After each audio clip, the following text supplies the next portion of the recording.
הבאנו שלום, הבאנו שלום, הבאנו שלום. సర్వ సృష్టికర్త, జీవన మరణ దాత, సర్వేశ్వరుడైన ఘనమైన యేసు ప్రభు వారి దివ్యనామంలో యూట్యూబ్ ద్వారా వీక్షిస్తున్న మీకందరికీ శుభములు, దీవెనలు ఆ యేసు ప్రభు ద్వారా వచ్చే ఆశీర్వాదం తెలియజేస్తున్నాను. రండి, ఈ ప్రభుదిన ముందు మరొకసారి యెషయా గ్రంథం, విశిష్టమైన ప్రవచన గ్రంథము.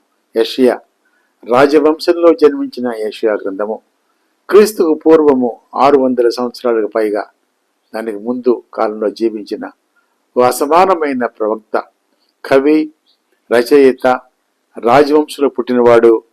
దాదాపు 4 రాజుల దగ్గర ప్రవచించాడు.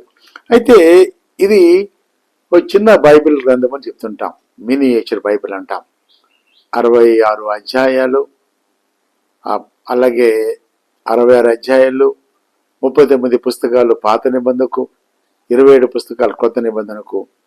అంటే దేవుని యొక్క ధర్మశాస్త్రము, తర్వాత దేవుని కృప, ఈ రెండు కూడా చాలా అద్భుతంగా వివరించాడు కవి అయిన, ప్రవక్త అయిన యెషయా. సరే, దీంట్లో కొన్ని బంగారు వాక్యాలు ధ్యానించుకుంటాం. Golden verses from the book of Isaiah. నేను చెప్తున్నాను, వేగంగా మీరు రాసుకోండి, ధ్యానించండి. యెషయా 1:18, Isaiah chapter 1 verse 18, Isaiah chapter 40 verse 31, Isaiah chapter 41 verse 10, Isaiah 42:7, Isaiah 43 verse 2, అలాగే ఐజయా చాప్టర్ 40 వర్స్ 2. ఇది 40 అధ్యాయము 2వ వచనము. ఈ పాత నిబంధన దేవుని ఉగ్రత వెళ్ళిపోయినప్పుడు ఇచ్చిన వాగ్దానముతో 40వ అధ్యాయం ఆరంభించబడుతుంది. కాబట్టి ఒక పక్క పాత నిబంధన, ఒక కొత్త నిబంధన. నేను చదువుతున్నాను ఈ బంగారు వాక్యాలు. 1:18లో, మీ పాపములు రక్తము వల్లే ఎర్రనివైనను, అవి హిమము వల్లే తెల్లబడును. ఈరోజు వాక్యం వింటున్న నువ్వు ఏ గ్రామంలో ఉన్నా, ఏ ఊర్లో ఉన్నా, ఏ దేశంలో ఉన్నా, ఇంకనూ యేసు ప్రభువుని తెలుసుకోకుండా ఉంటే నీ జీవితంలో ముఖ్య గమనాన్ని, ముఖ్య గమ్యాన్ని నువ్వు పోగొట్టుకున్నట్లే. నువ్వు వేదాంతిగా ఉండవచ్చు, ఇంటలెక్చువల్గా ఉండవచ్చు, డాక్టర్గా ఉండవచ్చు, సైంటిస్ట్గా ఉండవచ్చు, సామాన్యమైన రైతు కూలీగా ఉండవచ్చు. యేసు ప్రభు దగ్గర పాప క్షమాపణ పొందకపోతే జీవితము శూన్యము, జీవితం వ్యర్థం. అద్భుతమైన మాట. ఇంకొకటి అంటాడు 40:31లో, యెహోవా కొరకు ఎదురు చూచువారు నూతన బలము పొందుదురు. యెహోవా, పాత నిబంధనలో యెహోవా, కొత్త నిబంధనలో యేసుక్రీస్తు వారు. మన ప్రభు అయిన యేసుక్రీస్తు వారి కొరకు ఎదురు చూచుట. ఎలా అంట? ఎదురు చూచుట 2 విధాలుగా ఉంటుంది, ప్రార్థన ద్వారా, వాక్యము ద్వారా. మూడోది ఏంటంటే వాక్యం వినుట ద్వారా. కాబట్టి యేసు ప్రభువును తెలుసుకున్న వారు, వారి జీవితము చాలా సంతోషంగా, సమాధానంగా ఉంటుంది. ఇది కూడా బంగారు వాక్యం. ఇంకొక మాట 41:10 అంటాడు, 41:10లో, భయపడకుము, నేను నీ దేవుడినై ఉన్నాను, దిగులు పడకము, నేను నిన్ను బలపడుతున్నాను. ఒకవేళ ఈరోజు భయపడుతున్నావా? కుటుంబం గురించి, బిడ్డల గురించి, సంఘం గురించి, నీ గురించి, ఆరోగ్యాల గురించి, ఆర్థిక ప్రభు అంటున్నాడు. ఆ ప్రభు నమ్ముకుంటుంటాడు, భయపడకము, నీ దేవుడినై ఉన్నాను. తర్వాత 42:7 చదవండి, 43:2 చదవండి, 26:3 చదవండి. ఓ అద్భుతమైన వాక్యం ఏంటంటే, నేను చదువుతున్న 40వ అధ్యాయం 2వ వచనం చూడండి. ఈ 39 అధ్యాయాలు దేవుని ఉగ్రత, దేవుని శిక్ష, దేవుని కఠినమైన మాటలు కనబడుతూ ఉంటాయి. 40వ అధ్యాయం వచ్చేటప్పటికి అద్భుతమైన మాట ఏంటంటే, చాప్టర్ 40 వర్స్ 2 అంటాడు, ఆమె యుద్ధ కాలము సమాప్తమాయను. ఇది ఇజ్రాయేల్ చరిత్రకు సంబంధించింది, నీకు సంబంధించింది, నాకు సంబంధించి యుద్ధ కాలము. ఈరోజు యేసు ప్రభు నమ్ముకుంటే నీ యుద్ధ కాలము, నీ కఠిన కాలము, నీ కష్టకాలము, నీ సమస్యల కాలము, నీ వేదన కాలము, ఇవన్నీ కూడా యుద్ధ కాలము సమాప్తమైపోతుంది. కాబట్టి దానికి సూత్రము, మూలం ఏంటంటే యేసు ప్రభు నమ్ముకుంట. ఇంకో మాట అంటాడు, అద్భుత మాట, 26:9 నేను చదువుతాను, 26:9 అంటాడు, రాత్రి వేళ నా ప్రాణము నిన్ను ఆశించుచున్నది. ఎంత మంచి మాట అండి. చాలా మంది రాత్రుళ్ళు నిద్రలేమి చేత, భయాందోళన చేత, పిరికితనం చేత, భయము చేత, అనేక ఒత్తిళ్ల చేత బాధపడుతూ ఉంటారు. అంటున్నాడు, రాత్రి వేళ నా ప్రాణము నిన్ను ఆశించుతున్నది. ఎంత అద్భుతం మాట్లాడి. సరే, యెషయా గ్రంథంలో ఎక్కువగా వచ్చే పదము సియోన్ అనే పదం వస్తుంది. చాలా సార్లు ఈ మాట వాడుతూ ఉంటాం. నీవు నేను రక్షించబడిన వారందరూ సియోను వాసులే. సియోన్ చాలాసార్లు ఈ పదం వాడుతూ ఉంటాం. అయితే ఈ యెషయా గ్రంథంలో, అసలు బైబిల్ గ్రంథం అంతట్లో కూడా సియోను అనే మాట 151 సార్లు వచ్చింది. The word Zion is mentioned in the Bible 151 times. 151 సార్లు సియోను మాట వచ్చింది. ఈ సియోను మాట, అయితే ఈ సియోను అనే మాట ఈ 151 సార్లు వస్తే, మొదటిసారిగా the first time is mentioned in the book of Deuteronomy chapter 4 verse 48, and finally 151 time it's mentioned in 1 Peter chapter 2 verse 6. అయితే యెషయా గ్రంథంలోనే దాదాపు 43 సార్లు పైగా సియోను అనే మాట రాయబడింది. కాబట్టి దయచేసి బైబిల్ గ్రంథాన్ని చదవండి. బైబిల్ గ్రంథం చదివిన తర్వాత వేరే పుస్తకాలు చదవండి. చాలా మంది అడుగుతూ ఉంటారు నన్ను, పాస్టర్ గారు బైబిల్ సంబంధంగా మీరు బోధ చేస్తుంటారు కాబట్టి what is the best commentary on Bible అంటే, the best book on Bible is Bible itself. Bible గురించి వ్యాఖ్యానాల కంటే కూడా బైబిల్ ముందు చదవండి. కాబట్టి ఇది చాలా ప్రాముఖ్యమైన మాట. సియోను అనే పదము యెషయా గ్రంథంలో 43 సార్లు పైగా వచ్చింది. కాబట్టి దానిలోకి వెళ్లే ముందు సియోను అంటే ఏంటి దాన్ని అర్థం చేసుకుంటాం. సియోను నాథుడు ప్రభు అయిన యేసుక్రీస్తు వారు. సియోను కుమారులు కుమార్తెలు రక్షించబడిన క్రైస్తవులు. సియోను కొండ సైన్యములకు అధిపతి యెహోవా నివాసస్థలం, దేవుని నివాసస్థలం. సియోనులో పునాది పాప జీవితాన్ని విడిచిపెట్టి పరిశుద్ధ జీవితం ఆరంభించబడిన వారు. సియోనుకు తిరిగి వచ్చుట, పరిశుద్ధ జీవితంలో కొనసాగించబడుట. సియోనులో దుఃఖం, మారు మనసు పొంది పాప జీవితం పట్ల దేవుని దగ్గర పశ్చాత్తాపం పడి దుఃఖ పొందుట, అది సియోనులో దుఃఖం.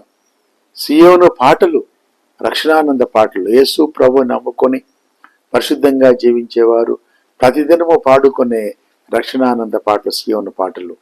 సియోను ఉన్నత పట్టణము, శాశ్వత పరలోకం. కాబట్టి ఈ భావం అర్థం చేసుకుంటే ఇప్పుడు దాదాపుగా కొన్ని మాటలు ఉన్నాయి సియోను గురించి, అవి చెప్పి నేను ముగించేస్తాను. 2:3 అంటాడు, సియోనులో నుండి ధర్మశాస్త్రం వచ్చింది. 4:3 అంటాడు, శేషించిన వారు పరిశుద్ధులు. సియోనులో శేషించిన వారు పరిశుద్ధులు అంటే, సియోను ఎవరైతే సియోను నాథుడైన యేసు ప్రభువారిని నమ్ముకొని పాప జీవితాన్ని విడిచిపెట్టి పరిశుద్ధ లేఖనాసారంగా జీవిస్తూ ఉంటారో వారు పరిశుద్ధులు. లోకంలో ఉన్నా కూడా లోకం వారిలో లేకుండా జీవించేవారు పరిశుద్ధులు.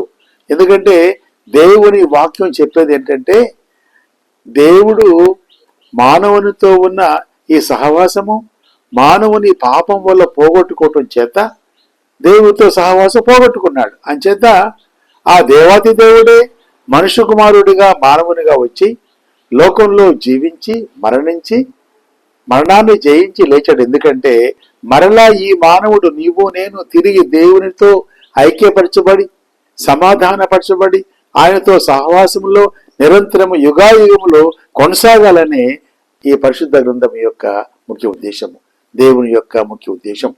ఒక మాట ఏమంటామంటే, దేవుని యొక్క భూలోక ప్రయాణము 2 మాటలు చెప్పొచ్చు. He has come in grace so we can see him in glory. ఆయన కృపతో ద్వారా కేవలం కృపా సంపూర్ణుడు కాబట్టి లోకానికి వచ్చాడు. పాప జీవితం విడిచిపెట్టిన నీవు నేను ఆయన మహిమలో ఎదుర్కొంటాం. ఇది బైబిల్ సిద్ధాంతం. సరే, ఇక్కడ అంటున్నాడు 14:32 అంటాడు, సియోనులోనే మనకు ఆశ్రయస్థానము. తర్వాత సియోనులోనే పునాది, స్థిరమైన పునాది. 28:16 అంటాడు, 31 అంటాడు, సియోనులో అగ్ని, సియోనులో పునాది ఉంది, సియోనులో అగ్ని ఉంది. దేవుని వాక్యము ఈ పునాదితో ఉన్నది. ఇది ఇది అగ్నితో సమానమైనది అని జ్ఞాపకం చేసుకుంటాం. 39లో విమోచించబడిన వారి తలల మీద నిత్యానందముండును. ఎంత మంచి మాట అండి. సియోను అంటే రక్షించబడిన వారి తలల మీద నిత్యానందం ఉంటుందంటున్నాడు. తర్వాత శ్రేష్టమైన మాట 46:13లో సియోనులో రక్షణ. ఎక్కడ చూసినా కూడా ఈ 43 సార్లు బైబిల్ వాక్యాన్ని చదవండి, బైబిల్ స్టడీగా మీరు కూడా లోనికి వెళ్ళండి.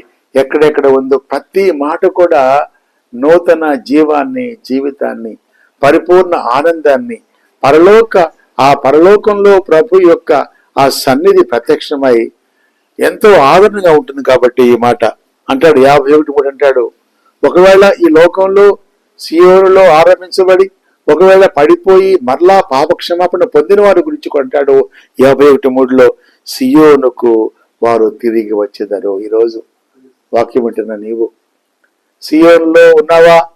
సియోను నుంచి వెళ్ళిపోయావా? సియోనులోనూ కొనసాగుతున్నావా? చాలా ఎందుకంటే భయంకర పరిస్థితులు ఉన్నాం కాబట్టి ఒక మాట జ్ఞాపకం చేసుకుంటాం. 52:7లో అంటాడు, సువార్త ప్రకటించు వారి పాదములు సుందరములు. ఇది కూడా సియోను వాసులకున్న బిరుదు. 59:20 అంటాడు, విమోచకుడు వారి యుద్ధకు వచ్చును. ఎంత మంచి మాట అండి. ఈరోజు యేసు ప్రభు వారు నీ హృదయం అనే ద్వారం దగ్గర తలుపుతున్నాడు. ఆయన he is knocking at the door of your heart అంటున్నాడు. విమోచకుడు వారి యుద్ధకు వచ్చున్నాడు. యేసు ప్రభు ఈరోజు నేను పిలుస్తున్నాడు, అంగీకరించు. సియోను కుమారుడిగా కుమార్తెగా మార్చబడు. అప్పుడు పరలోకానందం పరమానందం పొందుకుంటాం. 61 కూడా అంటాడు, దుఃఖించు వారికి ఉల్లాస వస్త్రాలు. యేసు ప్రభు నమ్ముకున్న వారికి ఉల్లాస వస్త్రం. తర్వాత 62:1 అంటాడు, సియోను నీతి సూర్యకాంతి. ఇలాగా ఈ 10 సంఘటనలు, 10 రెఫరెన్స్ ద్వారా సియోను వాసులుగా మనం మార్చబడాలి. కాబట్టి ఈ మాట జ్ఞాపకం చేసుకుంటాం. సియోనులో పునాది ఉంది, సియోనులో అగ్ని ఉంది, సియోనులో రక్షణ ఉంది, సియోనులో నిత్యానందం ఉంది, సియోనులో పాపక్షమాపణ ఉంది, సియోనులో పరలోక ద్వారం ఉంది. కాబట్టి ఈ ప్రభుత్వం ముందు వాక్యం ఉంటున్న నీవు సియోను మార్గంలో ఉన్నావా? సియోను కుమారుడిగా కుమార్తెగా ఉన్నావా? ఈ యెషయా గ్రంథం యొక్క కూలంకుషంగా ధ్యానిస్తే మనం ఏంటంటే, సియోనుకు తిరిగి వచ్చిన వారి తలల మీద నిత్యానందముండును. ఈ మాట నిత్యానందము, ప్రలోకానందము, చెప్పశక్యము కాని మహిమాయుక్తమైన సంతోషం ఏంటంటే, యేసు ప్రభువును నమ్ముకున్న వారి జీవితము పరిశుద్ధంగా ఉంటుంది, ప్రత్యేకంగా ఉంటుంది, ప్రశస్తంగా ఉంటుంది. అలాంటి మహాకృప ఆ దేవదేవుడు నీకు దయచేయను. సియోను నాథుని నమ్ముకున్న వారిగా, సియోను కుమారులుగా కుమార్తెలుగా సియోను పాటలు పాడుచుకుంటూ సియోను నాథునికి మహిమార్థగా జీవిద్దాము. అలాంటి మహాకృప ఆ దేవుడు మనకు దయచేయను కాక ప్రార్థన చేసుకుంటాం. అత్యంత మహాకృప గల తండ్రి, ఆ ప్రేమ గల నాయన ప్రభువా, యెషయా గ్రంథం ద్వారా మీరు మాట్లాడిన ప్రతి మాటను బట్టి వందనాలు తండ్రి. సియోను సియోను సియోను అనే మాటను జ్ఞాపకం చేశారు. మీరు సియోను నాథుడు, సియోను పట్టణానికి తీసుకుని వెళ్ళటానికి మీరు లోకానికి వచ్చారు ప్రభువా. తండ్రి, ఎవరైతే సియోను వాసులుగా ఉంటారో వారి తలల మీద నిత్యానందం ఉంటుంది. కాబట్టి తండ్రి ప్రభువా, మేమందరం కూడా తండ్రి లోకంలో నీ కొరకు జీవించేవారిగా తండ్రి, నీ కొరకు ప్రభువా సియోను పాటలు పాడేవారిగా, అనేక మందిని కూడా క్రైస్తవ మార్గం నడిపించేవారిగా నన్ను మమ్మల్ని తండ్రి ఆయత్తపరచగలుగుతున్నాం ప్రభువా. తండ్రి, అద్భుతమైన ఒక పుస్తకాన్ని మాకు తండ్రి పరిశుద్ధాత్మ దేవ మా జీవితాలకు కావలసిన మాటలు మీరు ఇచ్చారు తండ్రి. అవును ప్రభువా, ఎంతో ప్రభువా, ప్రతి మాట కూడా ఉత్తేజకరంగా, ప్రతి మాట కూడా ఉజ్జీవకరంగా, ప్రతి పదము కూడా ఉదయాన్నే తాకి ఆ మాటలు ఉంచినందుకు వందనాలు ప్రభువా. సియోనులో పునాది, సియోనులో అగ్ని, సియోనులో రక్షణ, సియోనులో పరమానందం, సియోనులో పరలోకం. నన్ను మమ్మను ఆ సియోను వాసులుగా మార్చినందుకు వందనాలు తెలియజేస్తూ, ఇంకను యేసు ప్రభువును అంగీకరించిన వారితో మీరు మాట్లాడమని, ఈ సియోను నాథుని దీవెనలు వింటున్న ప్రతి వారికి దయచేయమని స్తుతి మహిమ ఘనత ప్రభావములు మీకు ఆరోపించుకుంటూ యేసు ప్రభు నామములో ప్రార్థించి అడిగి వేడుకుంటున్నాం తండ్రి. ఆమేన్. తండ్రి, కుమార పరిశుద్ధాత్మ సీయోను దేవుని దీవెనలు, స్వస్థత, సంతోషము, సమాధానము, సమృద్ధి సకల జనులకు, ముఖ్యంగా పరిశుద్ధులకు, మనకు, మన బిడ్డలకు ప్రభు రాకడ పర్యంతము, మన జీవితకాల పర్యంతము తోడైండును గాక. ఆమేన్, ఆమేన్, ఆమేన్. Shalom and blessing to you all. దేవుడు మనల్ని దీవించును గాక.